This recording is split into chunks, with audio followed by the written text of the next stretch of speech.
series named The Boys Season 1. Spoilers ahead. Watch out and take care.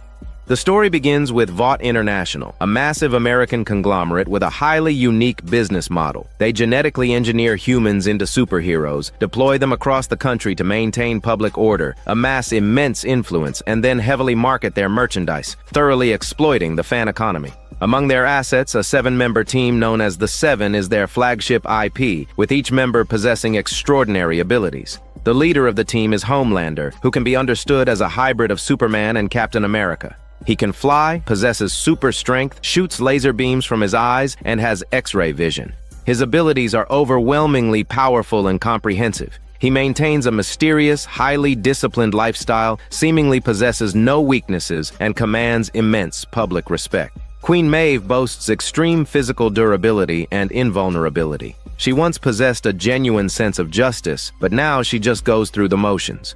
A-Train, known as the fastest man in the world, is their equivalent to the Flash, though he is exceptionally greedy for fame and status. The Deep is a lower-tier version of Aquaman. He can dive deep and communicate with marine life, but is otherwise unimpressive. Translucent has unique, indestructible metamaterial skin that allows him to turn invisible, an ability he frequently uses to spy on women in bathrooms. There is also Black Noir, a heavily armed, ninja-like figure who is completely mysterious, never shows his face, never speaks, and keeps his exact powers a secret. The final member is Lamplighter, a hero who can control fire, but he has recently retired. In front of the public, this superhero team maintains a highly positive and approachable image, amassing a gigantic fan base. Meanwhile, our protagonist, Hughie, is an ordinary, somewhat timid electronics salesman. He grew up as a massive fan of the Seven, particularly idolizing A-Train, and owns a large collection of their action figures. Recently, he has been deeply in love with his girlfriend, and they are excitedly planning to move in together. While they are sharing an affectionate moment on the side of the street, a sudden gust of wind sweeps by. Hughie watches in horror as his girlfriend's body explodes into a mist of blood and bone, leaving him holding only her severed hands. It turns out that A-Train was sprinting down the street, failed to brake in time, and completely obliterated her. A-Train, appearing highly agitated and high on something, hastily stammers an apology before speeding off, leaving the devastated Hughie screaming his lover's name in agony. After the funeral, Hughie remains paralyzed by grief. During this time, he watches a live television broadcast of A-Train issuing a public apology. A-Train explains that he was pursuing bank robbers and accidentally hit the girl because she had stepped into the middle of the street. He claims that she was a half step off the curb and that a collision was completely unavoidable. Hughie is instantly furious, knowing perfectly well that they were standing safely on the sidewalk, not in the street. Simultaneously, a PR lawyer from Vought International visits Hughie, offering him a cash settlement in exchange for signing a non-disclosure agreement, hoping to quietly bury the incident. Although Hughie vividly imagines beating the corporate representative to a pulp, in reality, he submissively agrees to think about it. He knows the accident is being framed to blame the victim and desperately wants justice for his girlfriend, but because they were only dating and not legally married, he has no standing to file a lawsuit. Hughie's father urges him to take the hush money, arguing that ordinary citizens simply cannot win a fight against the massive corporate conglomerate backing these superheroes. Hughie expresses his agonizing refusal to accept this, but his father tells him to be realistic, pointing out that even if they could afford lawyers, they have zero chance of winning. His father compares the incident to her being hit by a bus and bluntly notes that Hughie has never had the courage to fight back anyway. Enraged and needing some space, Hughie goes to work. However, no matter where he looks, he is bombarded by A-Train's posters and endorsement ads, leaving him frustrated and distressed. At that moment, a gruff man who calls himself Butcher walks into the store. Claiming to be an FBI agent, Butcher reveals that he knows everything about Hughie's situation. He explains that these so-called superheroes kill many innocent people like his girlfriend every year, but Vought suppresses the trending news to protect their living billboards.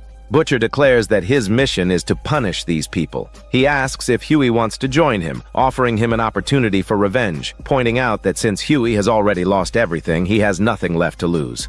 Driven by the desire to avenge his girlfriend, Hughie nods in agreement. The two men visit an exclusive nightclub catering to supes. The clientele's private lives are wildly debauched, a stark contrast to their glamorous public personas. Members of the Seven frequently visit the club, with the sole exception of Homelander, who abstains from smoking, drinking, and all vices, maintaining a saint-like existence. Posing as a police officer, Butcher accesses the security room and pulls up surveillance footage from the previous night, showing A-Train in a VIP room discussing the accident with a friend. A-Train shows absolutely no remorse. Instead, he complains about accidentally swallowing one of the dead girl's teeth, calling it disgusting. Following this, Butcher presents a stack of police dispatch records proving that there were no bank robberies reported on the day Hughie's girlfriend was killed. A-Train was clearly lying. Butcher deduces that A-Train was either doing something illicit or covering up a massive secret. Butcher's real motive for recruiting Hughie is to have him pretend to accept the settlement money, demand an in-person apology from A-Train, and use the opportunity to infiltrate Vought Tower to plant a bug and gather evidence. Hughie immediately backs down, arguing that as a young man with little life experience, the task is too difficult for him. He asks why Butcher doesn't just use an FBI search warrant. Butcher explains that even with a warrant, Vought is completely impenetrable like a nun's virgin pant, and he could never get in, but Hughie has an invitation. Despite his fear, Hughie cannot bring himself to flatly refuse. The narrative then shifts to the female lead, Starlight. She is a kind, hardworking, and deeply righteous young woman with the ability to control light and electricity. Influenced heavily by her church and her mother, she aspires to be a genuine hero who fights for justice. She trains rigorously, attends every Vought audition, and has built massive popularity. With Lamplighter's recent retirement leaving a vacancy in the Seven, the attractive and popular Starlight is inevitably chosen as his replacement. Vought grandly introduces Starlight to the public, and veteran member The Deep is assigned to give her a tour of the headquarters. Feeling as though she is living in a dream, she excitedly expresses her deep admiration for the Seven.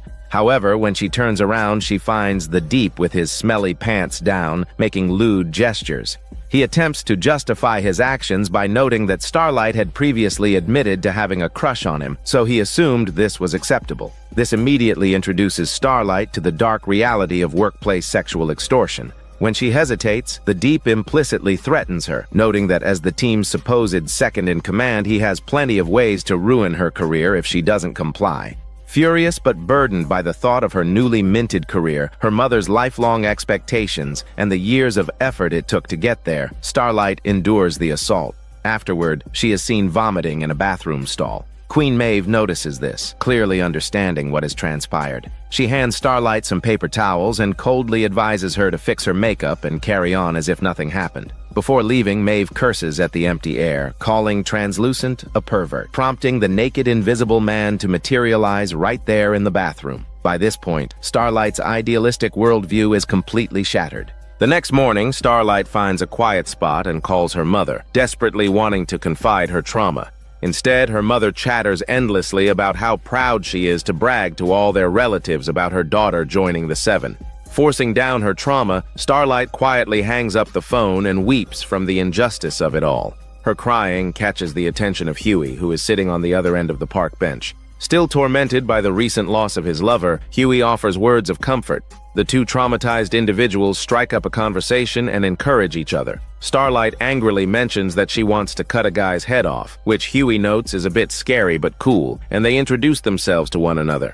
Empowered by this conversation, Hughie decides to stop acting like a coward and commits to Butcher's revenge plan. He calls Vought to set up the meeting. Upon arriving at the headquarters of the Seven, seeing A-Train instantly reminds him of his girlfriend's gruesome death. A-Train's apology is highly perfunctory, which only fuels Hughie's righteous anger and hardens his resolve to punish these hypocritical heroes. Using the bathroom as an excuse, he pulls out the listening device hidden in his phone, planning to plant it under the conference table.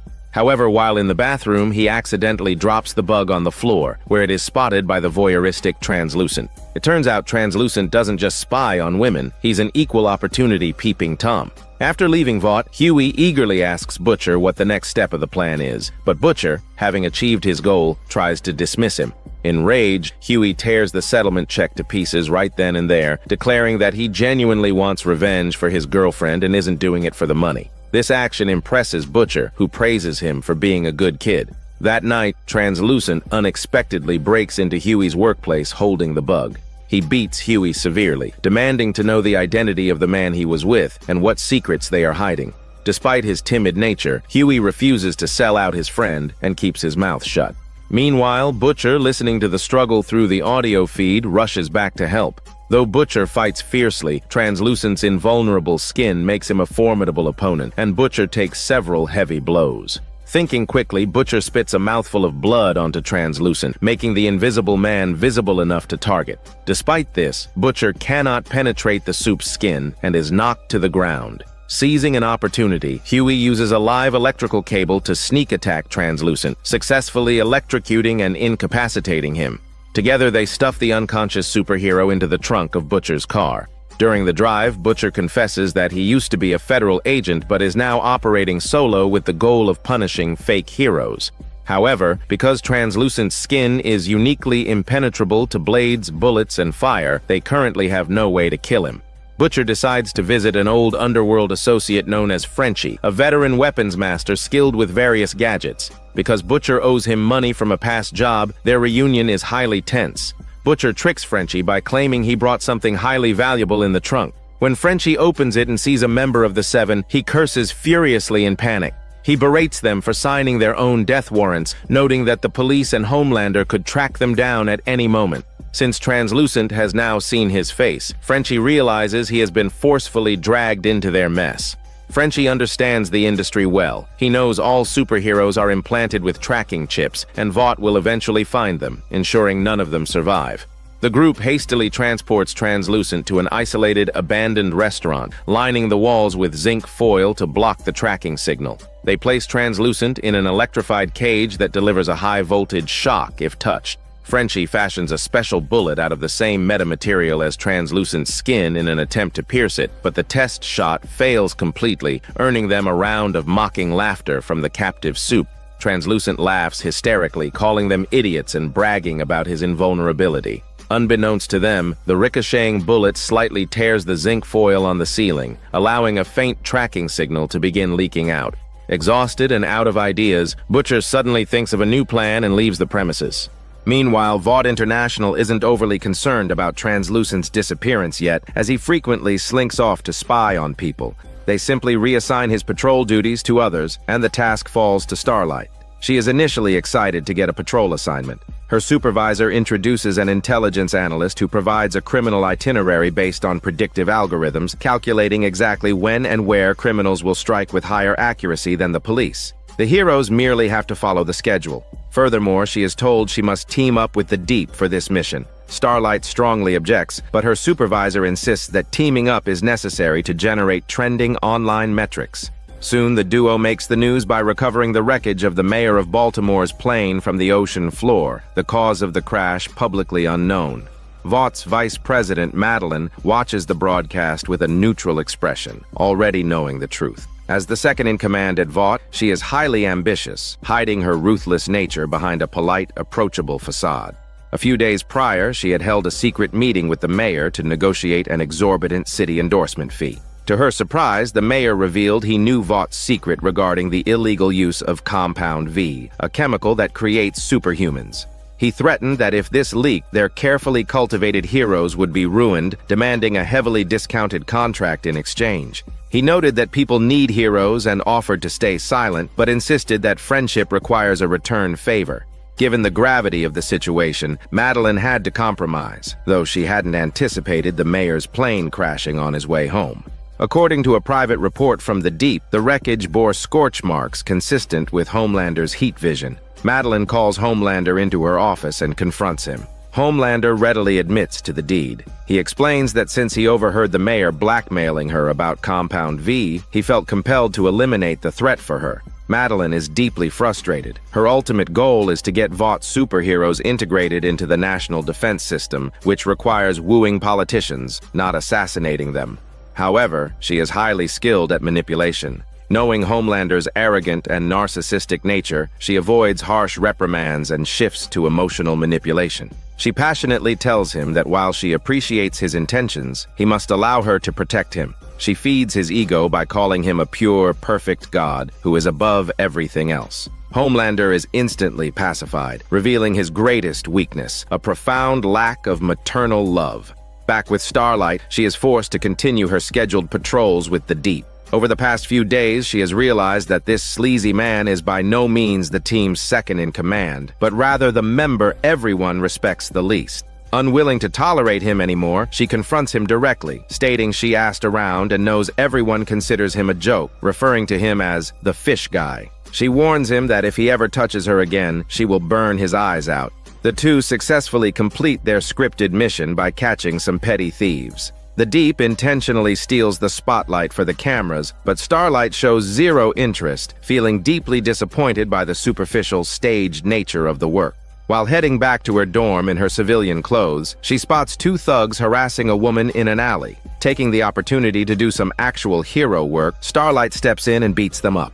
Returning to headquarters in a great mood, she catches Homelander staring obsessively at a poster of her, his eyes filled with raw desire. However, the perspective shifts to reveal that Homelander is actually using his X-ray vision to peep through the wall at Vice President Madeline, highlighting his severe Oedipal obsession with his female boss. Returning to Hughie, he tries to extract information about A-Train from Translucent by offering him a glass of water, but the soup refuses to cooperate. By this point, Translucent has been missing for 24 hours, and Vaught's security department begins to take it seriously. They pick up a faint signal from his tracking chip, narrowing his location down to a 10-block radius. Vought dispatches search teams to the area, making it imperative for Hughie and the team to kill their captive quickly. The next morning, Butcher returns empty-handed. He had gone to see his former lover, who is now the deputy director of the CIA, hoping to leverage her for classified investigative files on superhumans that might reveal Translucent's weakness. She firmly refused, explaining that the agency strictly forbade any investigations into supes. The files were sealed, and anyone who touched them would ruin their career.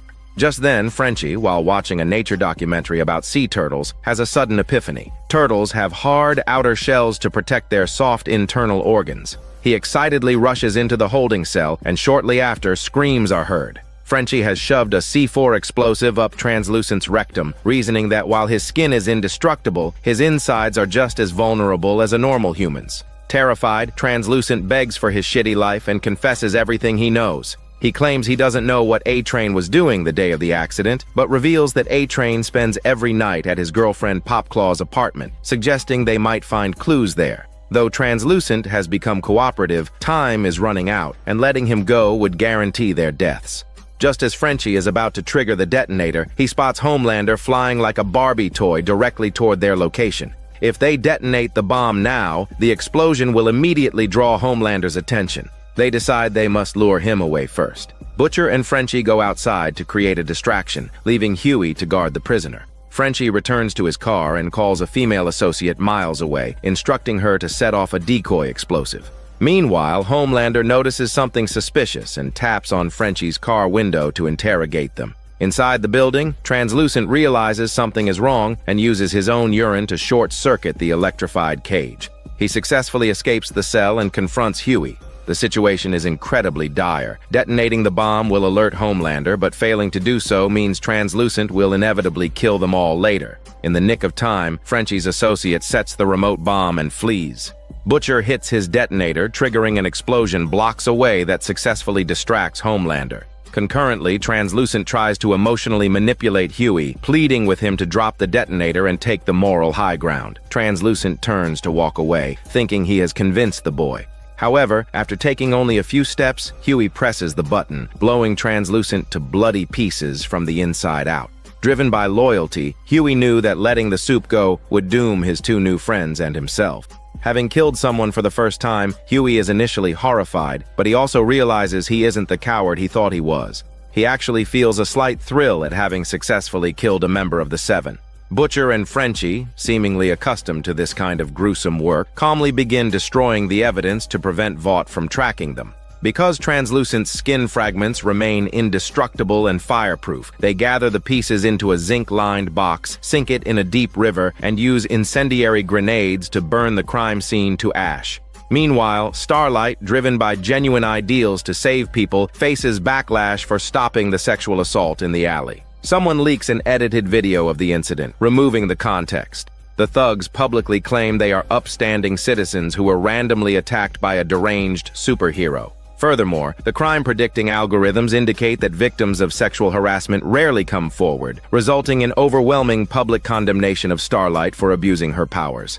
Suspended from duty, a terrified Starlight is called into the vice president's office for a disciplinary hearing, fully expecting her career to be over. To her surprise, the situation takes a massive turn. After seeing the viral video, the rescued girl bravely steps forward to publicly explain the truth. Starlight's popularity explodes, surpassing her previous metrics and putting her on track to become a top-tier idol. Seeing her as a highly profitable asset, Vought changes its tune and decides to heavily promote her. The marketing department crafts a new, crowd-pleasing persona for her, replacing her modest yellow dress with a highly revealing, sexually suggestive costume designed to appeal to all demographics. Starlight finds the outfit degrading but is forced to comply due to her contract. After dealing with Starlight, Madeline calls Homelander in and hands him a prepared speech. The bill to allow superheroes into the U.S. military's defense system is up for a vote, and they need their biggest star to deliver a passionate speech to sway Congress. However, Homelander, arrogant and headstrong, hates being managed or acting as a corporate mouthpiece, believing he should dictate the narrative. Unable to control him, Madeline invokes a mysterious figure, Vought's CEO. Hearing this name visibly unnerves Homelander, and he dials back his hostility, proving this executive holds significant sway over his life. Following this, while executing a raid against criminals, Homelander constantly complains to Queen Maeve, asserting that superhumans are the true masters of the world and shouldn't have to take orders from inferior humans. He vents his frustration by brutally murdering a subdued suspect. Accustomed to this behavior, Maeve routinely helps him stage the scene to look like self-defense, claiming she knows the drill and will report that the suspect fired first. It is revealed that Homelander and Maeve had a brief romantic relationship in the past. However, Homelander's violent nature and extreme need for control terrified Maeve, prompting her to end it. Despite the breakup, Homelander still believes they possess the world's most superior superhuman genes and are destined to be together. He maintains a possessive affection for her and frequently speaks his mind to her without a filter. At the same time, Butcher is more determined than ever to take down the Seven, but realizes his ragtag team needs more manpower. He seeks out an old colleague named MM, which is short for Mother's Milk. According to the lore, MM's mother gave him that nickname because as a baby, he would fall ill whenever he was weaned and only recover when breastfed. Both of MM's parents were indirect victims of Vought and subsequently died because of the corporation. MM is a highly trained former Special Forces operative, righteous, highly observant, with extensive connections though slightly obsessive-compulsive. His greatest weakness is his deep love for his family. When Butcher asks him to help dismantle Vought and the Seven, MM initially refuses, unwilling to endanger his wife and child. Butcher is forced to reveal that they successfully killed Translucent via an internal explosion to prove they now have the capability to fight back. He repeatedly promises not to repeat the disastrous Mallory incident from their past. Because MM also harbors a deep hatred for Vought, he thinks it over and decides to join. However, the moment he reunites with Frenchie, they nearly come to blows, hinting at a massive grudge stemming from the aforementioned Mallory incident. Their argument is abruptly halted when MM's wife calls to check on him, and the fierce operative instantly turns incredibly sweet and gentle, a stark contrast that leaves Frenchie speechless.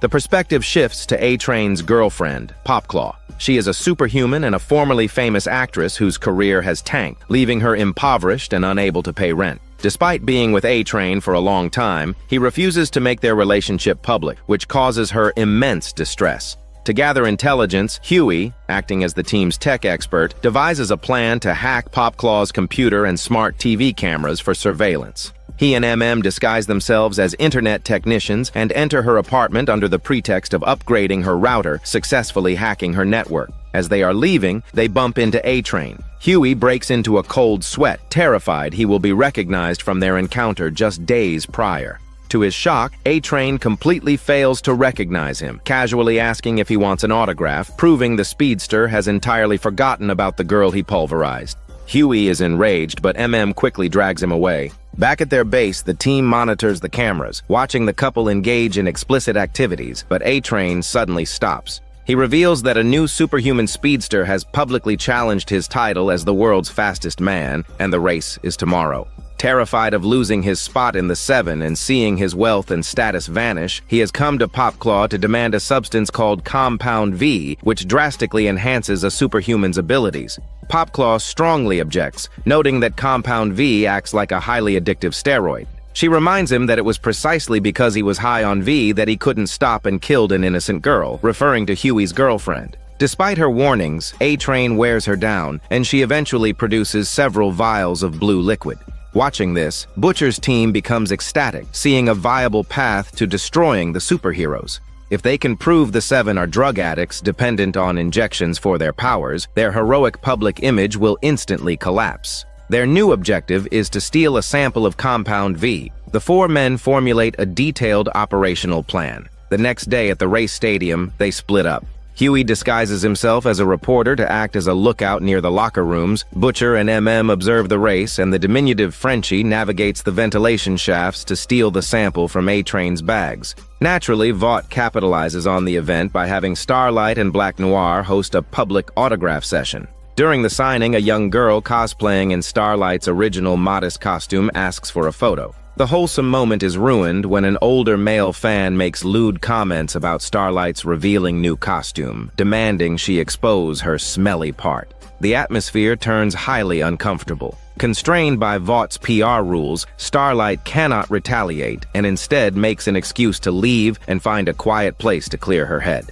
As A-Train and his challenger prepare to race, Frenchie drops into the empty locker room to search for the Compound V. Just then, Starlight approaches the door, threatening to expose Frenchie. Thinking quickly, Hughie intercepts her. Only then does he recognize her as the girl from the park bench. To cover for Frenchie, he invites her to sit and chat at the stadium cafeteria. Feeling depressed and needing someone to talk to, Starlight happily accepts.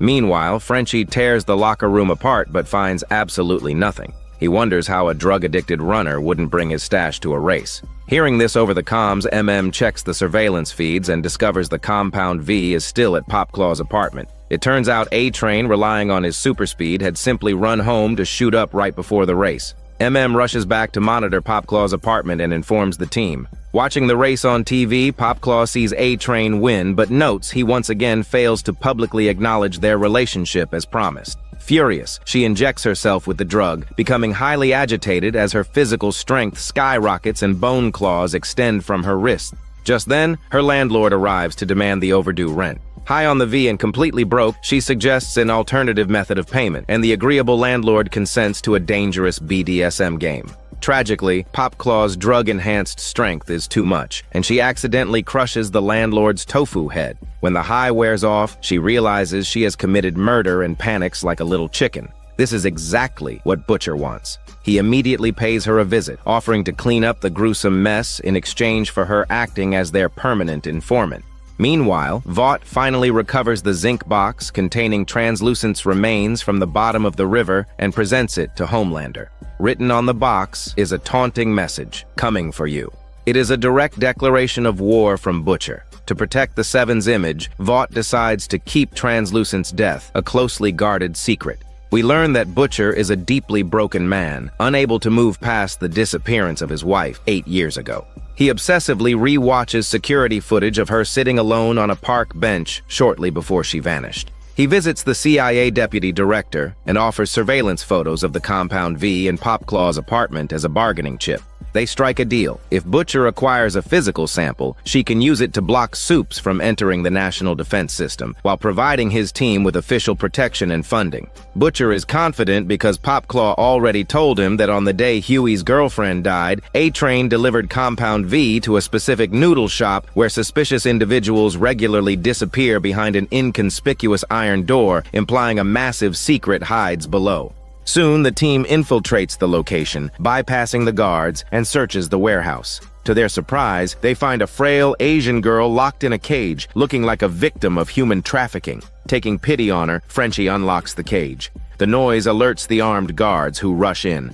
Shockingly, the Asian girl launches a blindingly fast counterattack, brutally disemboweling the guards with her bare hands. Terrified, the final guard commits suicide on the spot. Stunned by the carnage, Frenchie and the others hide until the girl leaves.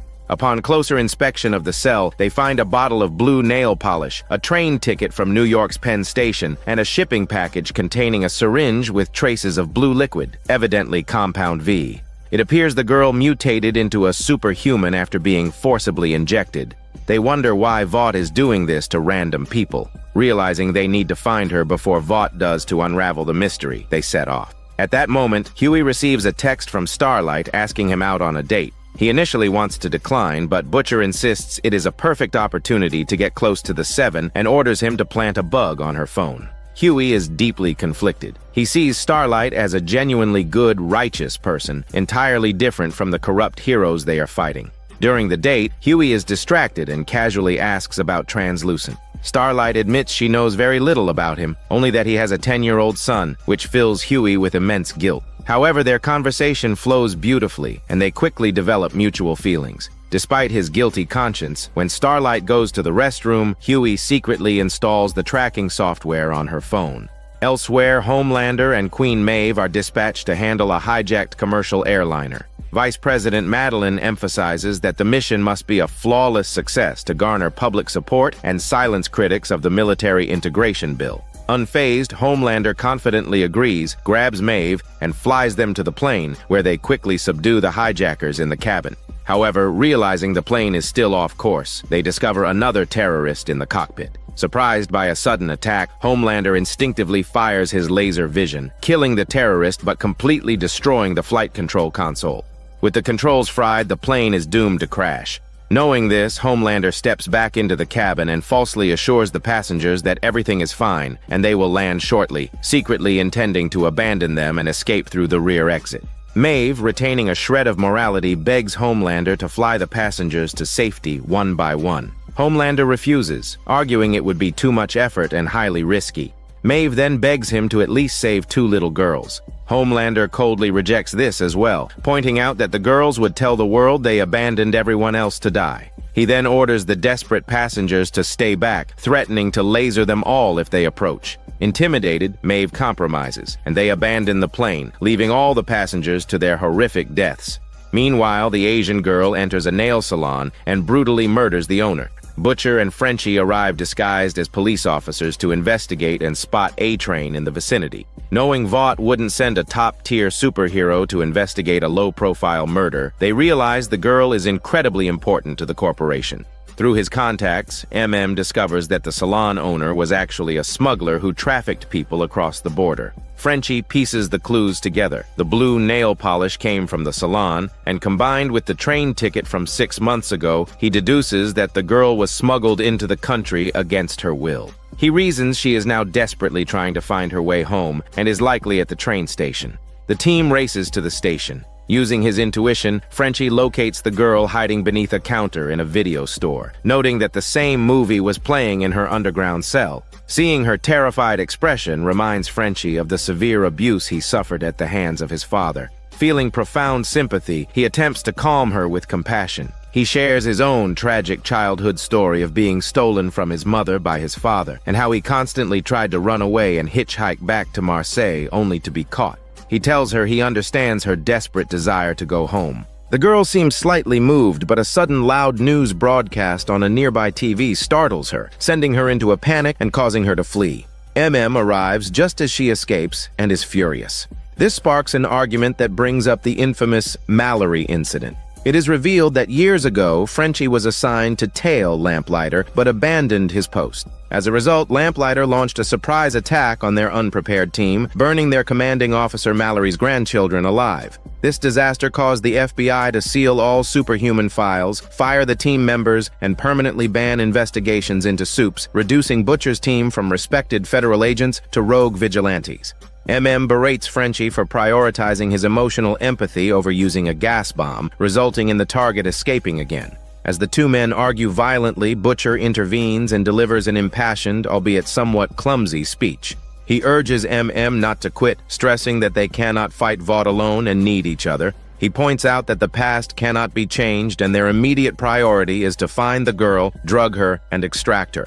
The trio eventually corners the Asian girl on a train platform, but A-Train arrives simultaneously. The two superhumans engage in a fierce fight. Despite her raw power and chaotic fighting style, the girl cannot counter A-Train's extreme speed and begins to lose. Just as A-Train is about to capture her, Frenchie thinks quickly and yells to the crowded platform, alerting everyone to A-Train's presence.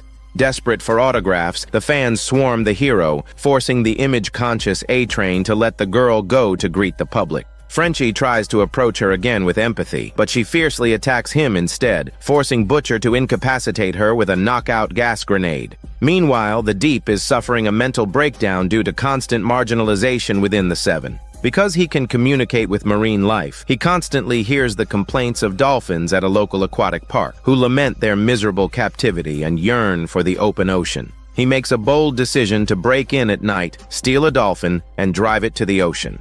However, during the escape, he is forced to brake suddenly. Because he neglected to secure the dolphin, the animal flies through the windshield and dies gruesomely on the pavement. The Deep is devastated by his mistake, but Vaught's PR machine easily suppresses the incident. A-Train is also highly stressed. He deduces that Popclaw must have leaked the Compound V information to Butcher, which directly led to the Asian girl's escape. He aggressively interrogates Popclaw, but she vehemently denies betraying him. A-Train orders her to leave New York and hide in Cuba, fearing Homelander will discover the mess and execute them both. Simultaneously, Homelander attends a press conference at the site of the salvaged commercial plane. Acting deeply sorrowful and guilty, he delivers an impassioned speech to the reporters. He claims the tragedy could have been prevented if superheroes were integrated into the military chain of command, arguing they could have saved everyone if they had been deployed sooner.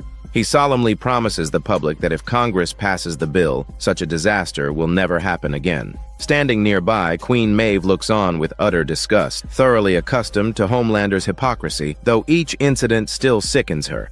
However, the performance is highly effective on the general public. The team realizes that Homelander effortlessly manipulated a tragedy he caused to his advantage, bringing Vought closer to military integration. They wonder what ulterior motives the corporation has, given they already dominate the consumer market. The narrative shifts back to Popclaw in hiding. A-Train visits her with seemingly great news, claiming he finally convinced Vought to let them take their relationship public. He tells her that since they are committing to each other, they need complete honesty, and gently asks who she told about the Compound V. Disarmed by his sweet promises, Popclaw breaks down and confesses that Butcher's team blackmailed her into talking. Believing her honesty will save her, she is completely blindsided when A-Train immediately injects her with a lethal overdose of heroin. The promise of going public was a lie designed to extract a confession before silencing her forever, to cover his tracks and prove his loyalty to Homelander. Homelander is pleased with the result, praising A-Train for sacrificing his girlfriend for the good of the team, but reminds him he still needs to find the missing Asian girl. A-Train swears to complete the mission. On the other side, Hughie attends a superhuman charity event focused on faith at Starlight's invitation. The keynote speaker is Ezekiel, a stretchy, superhuman, and popular televangelist. The rest of the boys infiltrate the event as well, as discovered that the package containing Compound V originated from this Vought-sponsored charity. The team plans to kidnap Ezekiel to interrogate him, but finds the security too tight, especially with Homelander and other supes present. Butcher suddenly recognizes Ezekiel from the Soup Sex Club and notes that he has video evidence of the pastor engaging in homosexual orgies. Butcher realizes they don't need to kidnap him. If they can get a private meeting, they can simply blackmail him. They conclude that only Hughie can secure a VIP pass through his connection with Starlight. Hughie is highly reluctant, as he has come to realize Starlight is genuinely pure-hearted and nothing like the corrupt heroes they are fighting. Furthermore, Starlight, having attended these religious events since childhood, is now deeply disillusioned by the hypocrisy and lies she sees behind the scenes. Not wanting to exploit her trust, Hughie hesitates. During the event, Ezekiel delivers an inflammatory sermon, stretching his body to visually demonstrate his claim that supes are God's chosen people, further cementing their divine status in the minds of the public. Pressured by his team and remembering his murdered girlfriend, Hughie hardens his heart and asks Starlight for VIP access. Knowing she likes him, she agrees, fully aware he is using her access but allowing it anyway. Inside the VIP area, Homelander acts as the spiritual leader, personally baptizing wealthy donors. Learning Hughie is Starlight's friend, Homelander greets him with thinly veiled mockery and aggressively forces him underwater during the baptism, ruining Hughie's phone. This is disastrous because the blackmail video of Ezekiel was on that phone. With no other option, Hughie corners Ezekiel privately and bluffs, claiming to be one of the male prostitutes Ezekiel slept with. He lists the pastor's specific sexual kinks and threatens that his friends will post the sex tapes online if Ezekiel doesn't cooperate. Terrified of a public scandal, Ezekiel folds. He reveals that Vought has been smuggling Compound V under the guise of the charity's polio vaccines to hospitals worldwide, and that the latest shipment is at a local hospital's neonatal intensive care unit. Butcher and MM rush to the hospital while Hughie stays behind to keep Starlight occupied. During the guest speaker segment, Homelander goes completely off script, delivering a megalomaniacal speech portraying himself as a messiah. He elevates himself above Vought and the government, declaring he answers only to God and doesn't need Congress's permission to protect America, which infuriates Vice President Madeline. Following him, Starlight also abandons her prepared remarks. Frustrated by the pervasive lies, she publicly confesses that she was sexually extorted by a senior member of the Seven. She declares that premarital sex isn't immoral, but forcing someone into sexual acts is. The audience is stunned into absolute silence by the explosive revelation that a top-tier superhero is a sexual predator. Hughie, incredibly moved by her bravery, stands up and claps loudly in support. He later meets her backstage, expressing his deep admiration and finally opening up about his girlfriend's death. Touched by his emotional vulnerability, Starlight feels a stronger connection to him. Meanwhile, the public goes into an uproar, demanding to know the identity of the abuser, leaving the Deep terrified. Meanwhile, A-Train visits Popclaw's apartment, meticulously searching for clues while mourning his beloved girlfriend. He had no choice. If he hadn't killed her, Homelander would have killed him. And if he fails to find the people pulling the strings, Homelander is going to kill him anyway. Later, he discovers a hidden camera inside a teddy bear containing an intimate video of him and Popclaw. He initially intends to sit back and reminisce, but to his surprise, the camera had accidentally kept recording, capturing the footage of the landlord's fatal sexual encounter. This is immediately followed by the scene of Butcher blackmailing Popclaw, which also clearly exposes Frenchie's face. A-Train sends the video to Vought headquarters, using their big data network to track down the culprits' identities. Simultaneously, Frenchie cooks a delicate French meal for the Asian girl at their safe house. He receives a call from a former lover, warning him that Black Noir is tracking her down. Realizing this means Frenchie is compromised, he calls Butcher, who orders him to abandon the girl and run. Unable to leave her to Vaught's mercy, Frenchie unlocks her chains. As they flee onto the street, Black Noir ambushes them. The Asian girl intercepts the ninja assassin, fighting fiercely but is ultimately overpowered and brutally gutted, collapsing in a pool of blood. Heartbroken, Frenchie returns to her side, only to watch in shock as she opens her eyes and her massive wounds miraculously heal. At the hospital, Butcher and MM locate the neonatal ward and find bags of Compound V. As they observe an infant receiving an injection, the baby opens its eyes and fires laser beams. Butcher realizes that soups are not born with powers or chosen by God. They are scientific monstrosities manufactured by Vought through infant doping. Just as they secure a sample, Vought security arrives, triggering a massive firefight. Outgunned, Butcher grabs the laser-shooting baby and uses the infant as a weapon to obliterate the guards, noting the act is both diabolical and milk-consuming. Through their investigation, MM discovers that since 1971, Ezekiel's charity has secretly shipped Compound V to 53 hospitals worldwide, manufacturing all known soups, including Starlight. Only Homelander has no records regarding his origin. This means Vought is guilty of mass child endangerment, drug smuggling, and defrauding the U.S. government, making it the biggest criminal conspiracy in American history. Butcher is ecstatic, believing they finally have enough evidence to destroy Vought. However, they realize the Asian girl wasn't injected as an infant, but as an adult in a basement. Frenchie believes her obsessive scribbling holds clues to Vaught's ultimate endgame. Meanwhile, the fallout from Starlight's Me Too revelation continues. While some support her, others accuse her of seeking attention. To save face, the Seven publicly support her, and Vought scrambles to manage the PR disaster. Starlight remains detached from the corporate chaos, frequently meeting Hughie for dates as their relationship blossoms into romance. Butcher repeatedly warns Hughie that dating a soup will end in disaster. To humanize the heroes, Vought forces the Seven to film highly scripted emotional origin stories. Homelander easily fakes his way through an interview on a fabricated childhood set until he spots a specific prop blanket on his supposed bed. He flies into a sudden rage, demanding to know who placed the blanket there, revealing it holds a deeply traumatic connection to his actual past. Queen Maeve also participates in the scripted interviews. We learn she is bisexual and still deeply in love with her ex-girlfriend. During a private conversation on set, her ex notices Maeve's deteriorating mental state. Unbeknownst to them, their intimate conversation is secretly recorded, threatening a massive scandal if leaked.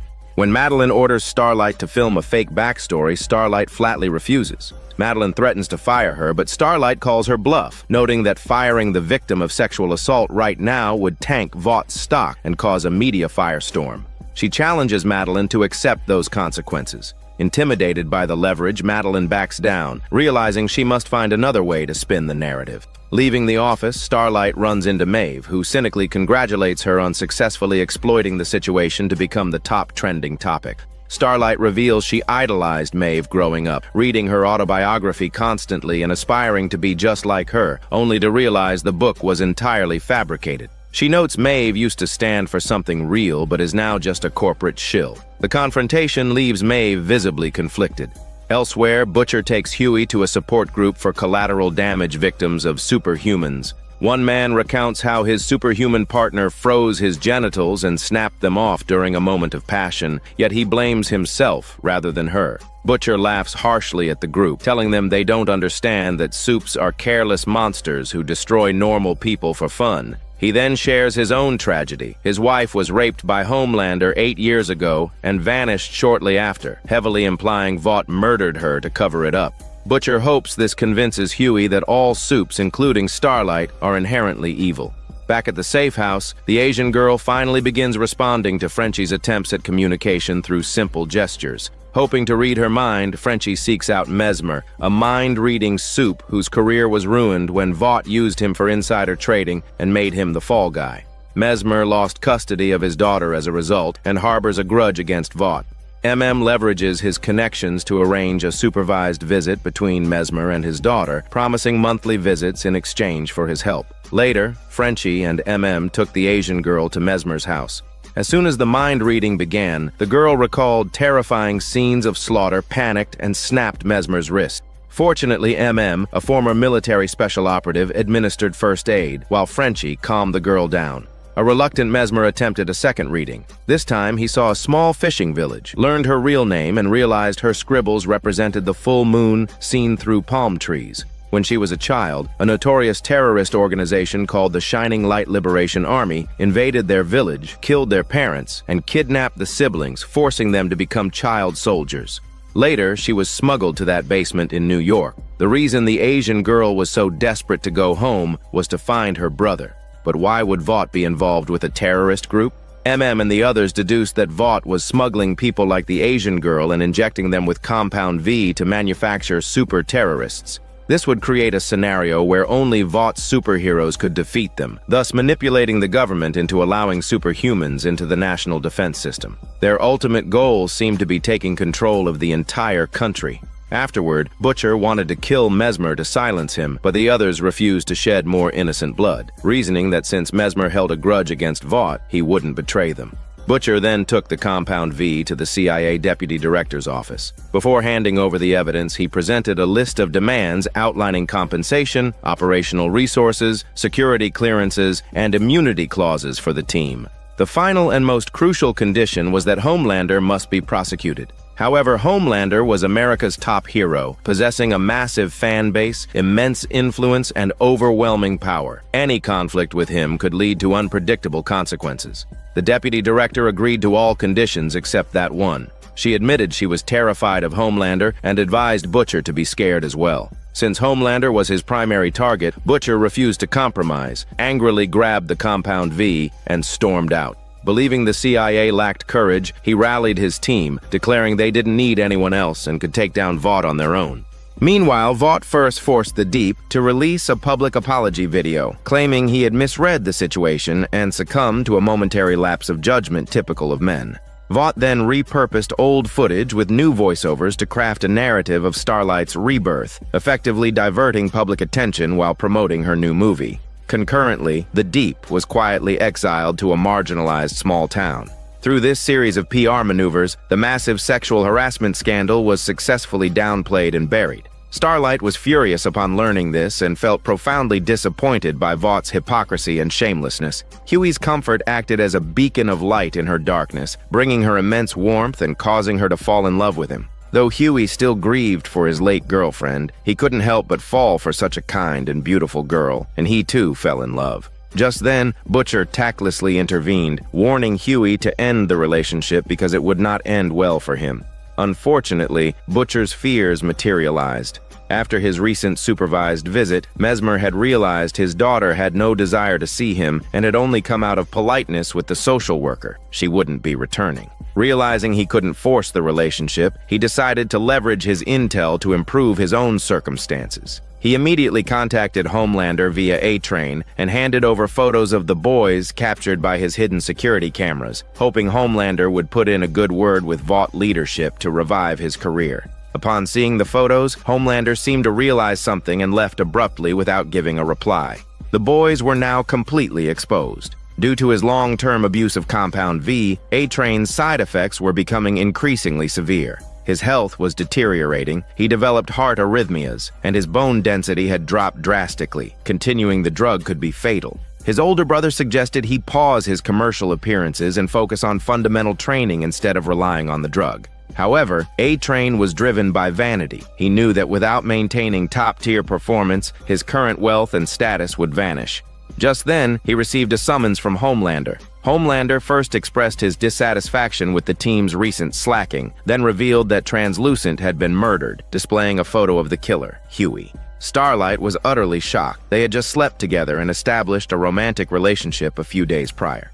She couldn't fathom how such a timid, ordinary guy could kill Translucent. Homelander sneered, adding that Hughie had also been involved in blackmailing Mesmer, Ezekiel, and Popclaw. It wasn't until Homelander finished explaining that A-Train finally remembered the connection. He had previously killed Hughie's girlfriend. Starlight finally realized she had been used. She was indeed the one who helped Hughie get to Ezekiel, and she had also exposed the sexual harassment scandal that led to the Deep's exile. To the team, she looked like a co-conspirator actively trying to dismantle the Seven. Homelander threatened to execute her on the spot, declaring that soups were a different species shining with God-given light, yet she was helping insignificant insects fight against them.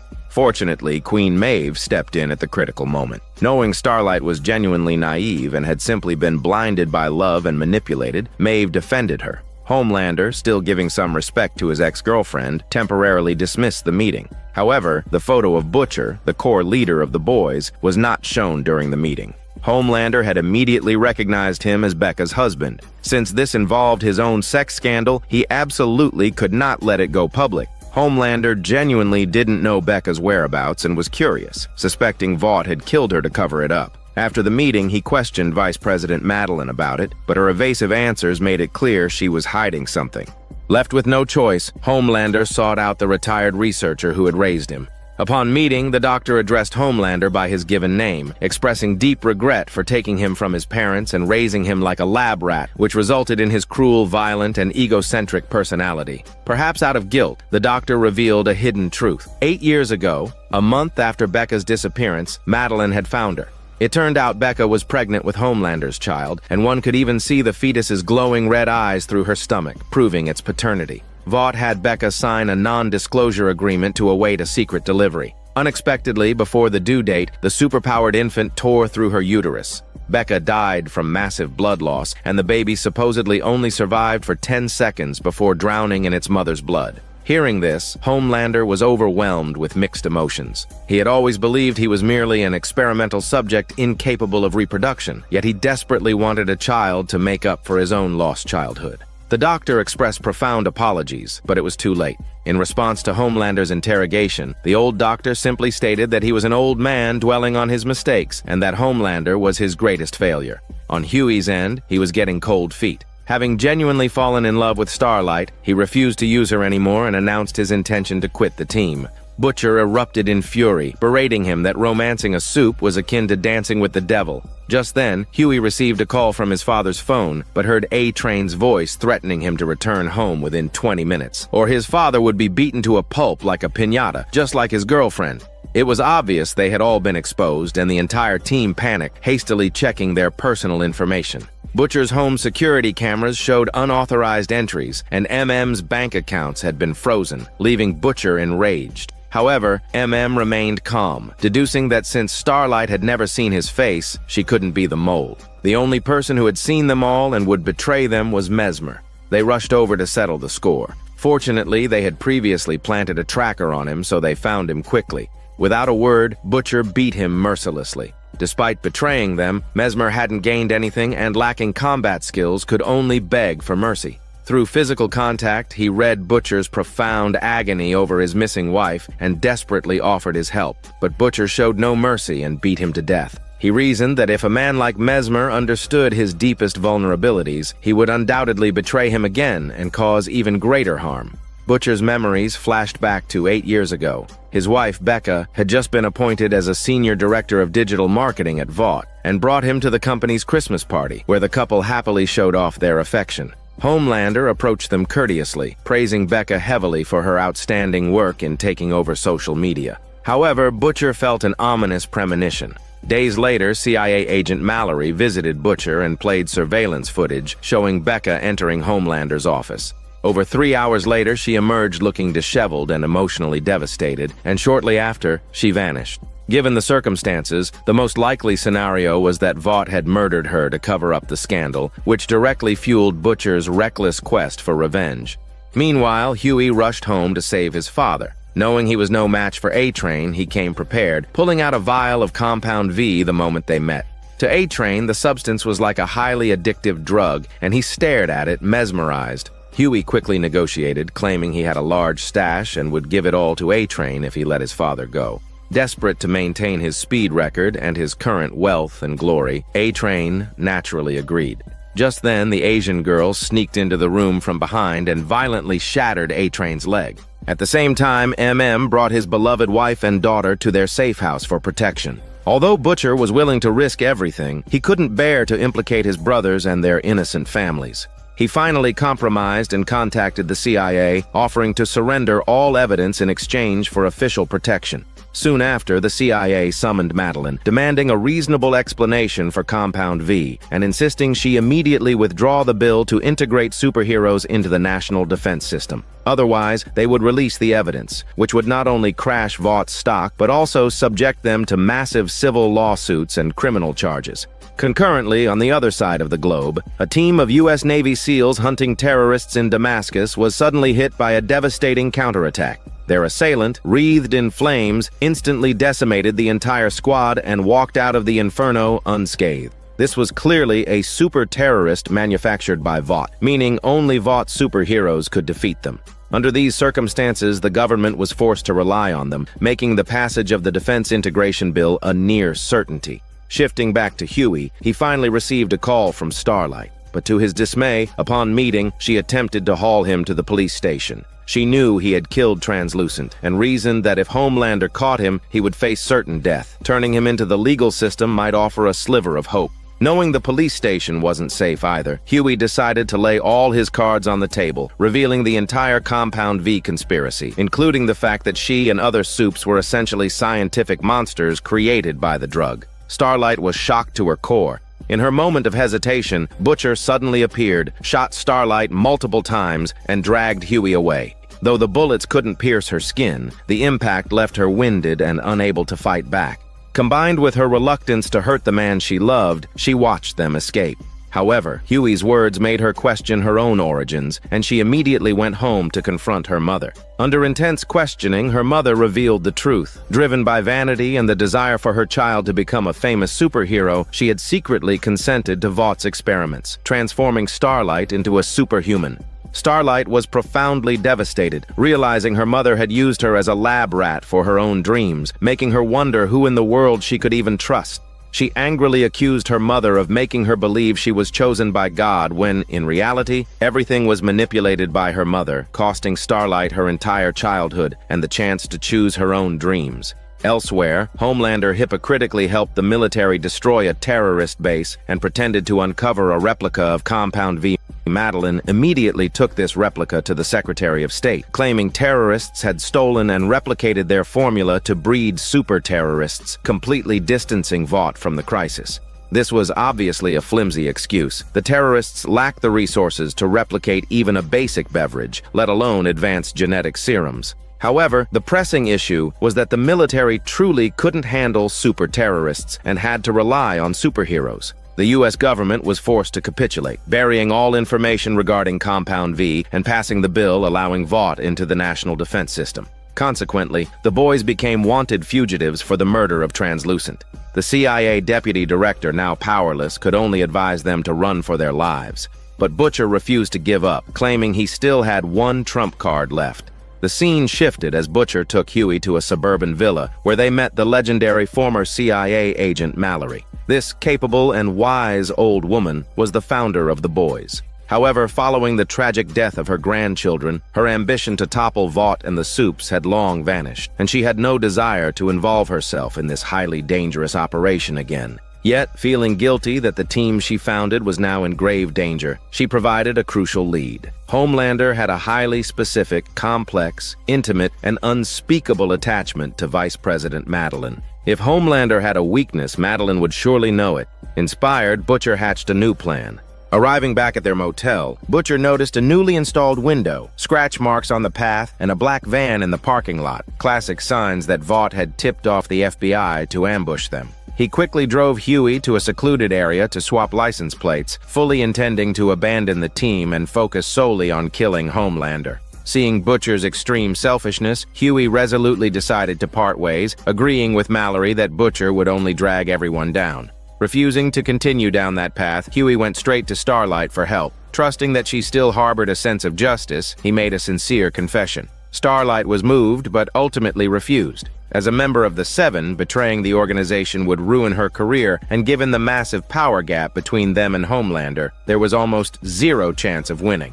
That night, Vought hosted a gala to celebrate the defense agreement. Wearing her provocative new costume, Starlight played along with a high-ranking official, attempting to adapt to the corporate culture, but eventually vomited, unable to stomach her own sycophancy. Queen Maeve saw through her facade and brought up her autobiography again. Starlight had previously mocked it as fabricated, but Maeve revealed it wasn't entirely false. In her youth, Maeve was full of righteous justice and had indeed broken her arm saving someone. However, years of grinding corporate politics had slowly eroded her courage to pursue justice. She urged Starlight not to become another version of her. Since Maeve's cynical role was already taken, Starlight should go be the annoying beacon of justice because the world needed someone to do it. Maeve's words reignited Starlight's fighting spirit. Meanwhile, the Defense Department had approved an annual budget of $40 billion to contract Vaught's superheroes. As the mastermind behind this success, Madeline received massive bonuses from her boss and was named the new CEO, leaving her ecstatic.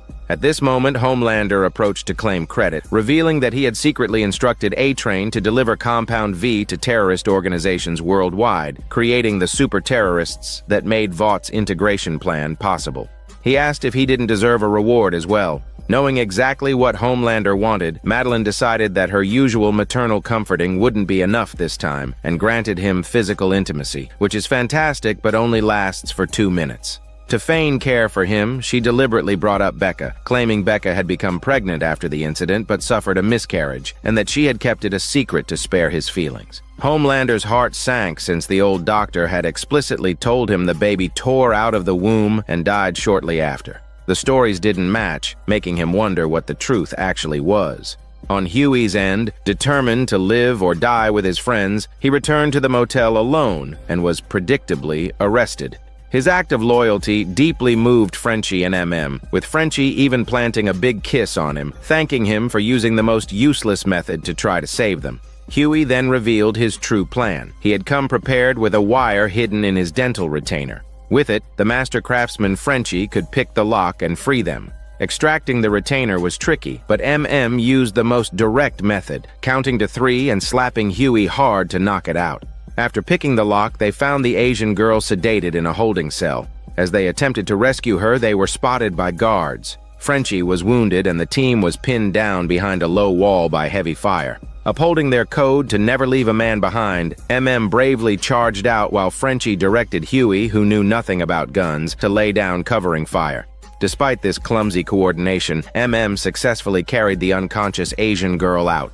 However, Hughie ran out of bullets, leaving them trapped. Suddenly, a blinding flash of light knocked all the guards away. Starlight, wearing her original costume, stood before them, demonstrating her formidable combat power. She had finally decided to be true to herself and become a superhero who protected the weak. Just as they were about to leave, A-Train appeared. Terrified of being discarded by Vought, he had ignored his brother's advice and injected a massive dose of Compound V, rapidly healing his broken leg to track Starlight down.